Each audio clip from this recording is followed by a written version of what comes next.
Here's a little behind the scenes this morning.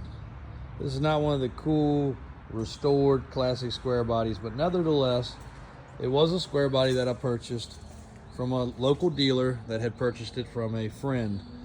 And it's a running, driving, turnkey, very solid truck. The paint is shot, but we actually had some interior stuff, so we said, you know what, this will be a good donor candidate. He said, yep, it runs out good.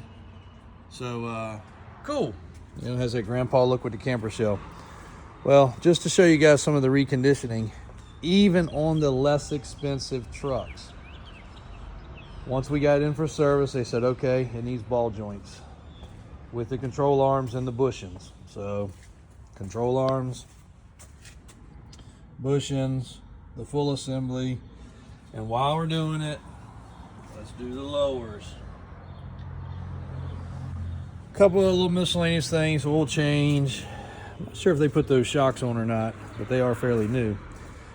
But they did notice while it was in the air, because you couldn't hear it driving it because somebody made the exhaust very short. Now it does have its cat underneath like it's supposed to, but they did shorten up the exhaust to a straight pipe, so it's so loud you couldn't hear much. And while we're under here, you can see just surface rust. Bed's in great shape. Why is the drive shaft out? Well, it had a crazy amount of noise coming from the rear end when they rolled the tire on the rack. You could hear it after that if you listened for it, but you really couldn't hear it driving it.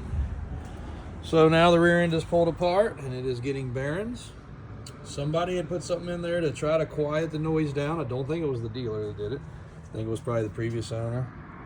Trying to milk it along, but drive shaft's out, rear end's apart, getting bearings. She was yucky, but ring and pinion's great.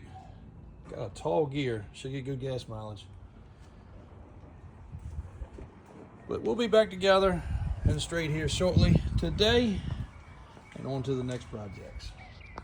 Just a little behind the scenes, even with the less expensive trucks.